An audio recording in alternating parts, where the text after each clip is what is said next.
Әлем халқының 93%-ы осы аурумен ауырады. Ішінде сіз де болуыңыз мүмкін. Бәріңізге ассалаумағалейкум. Сіздермен керек арнасы. Қазір аурулар жасарып барады деген сөз тіркесі жиі қолданылып жүр. Расында бұрындары жүрек талмасымен немесе қан қысымымен егде адамдар көбірек ауыратын болса, қазір олар жастар арасында да жиі байқалады. Аурудың жасарғаны деген осы.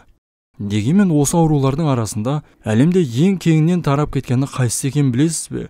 Басқалармен салыстырғанда қандай дерттің тарау пайызы жоғары? Ең алдымен тіс шегі, кариес. Атақты медициналық порталдың мәліметінше, бұл атаққа тіс шегісі лайықты көрінеді. Нақты дерекке сүйенсек, тіс шегімен әлемнің 93% ауырады екен. Атақтанғы тым шарықтап кеткен тіс ауруының кең таралуына адамдардың оған деген жеңіл көзқарасы себеп.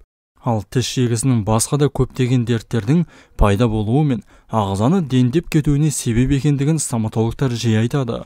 Гастрит, асқазан жарасымен әлем тұрғындарының 90%-ы бетпе-бет кездесетін көрінеді. Сондықтан да бұл дерт тізімнің екінші қатарынан орын алған. Гастритпен ауырғанын кейде адам байқамай, мән бермеуінің әсерінен гастритпен ауырғанын кейде адам байқамай да қалуы, тіпті соның салдарынан өмірмен қош айтысуы да мүмкін. Мәселен, егде жастағылардың 80%-ында асқазан жарасы кездеседі. Ағзаға түскен бүкіл асты қорытумен айналысатын асқазанның негізінде жұмысы ауыр. Сондықтан да оны не болса сомен толтырып, жұмысын қиындататын, істен ертерек шығаратын әрекеттерге адамдар жиі барады. Ол дегеніміз әлбетте дұрыс тамақтанбау. Аллергия. Жер тұрғындарының 90%-ы бүгінде аллергиядан зардап шегеді. Әркімнің әртүрлі нәрседен аллергиясы бар. Шаң, гүл тозаңы, ылғал, құрғақ ауа, жануар және азық-түліктерден.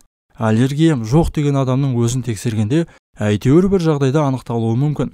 Оның белгілері шырышты қабықтардағы сұйықтықтың көп бөлінуі, тыныс алудың қиындауы, тердің артық бөлінуі, теріде бөртпе немесе дақтың пайда болуы. Аллергияны мамандар ұйқыдағы ауру деп атайды. Ол ұзақ уақыт білінбей жүріп, қоздыратын фактор болғанда ғана оянып кетуі мүмкін. Ішек құрты. Бүкіл әлемдік денсаулық сақтау ұйымының дерегінше, әлемде әрбір екінші адамда ішек құрты бар екен. Әлемнің 99% тұрғынында паразиттер кездеседі. Бірақ оны адамның өзі білмеуі де мүмкін. Ішек құртының адам денсаулығына тигізер зияны да орасан. Ең алдымен иммунитетті төмендетіп, ағзаның қорғаныс механизміне зиян келтіреді. Невроз. Кең тараған аурулардың қатарын невроздың толықтыруы да жақсы дерек емес екен. Дегенмен мәлімет соны көрсетеді. Бүгінде әлемнің 70% тұрғыны невроздың әр түрімен ауыратын көрінеді.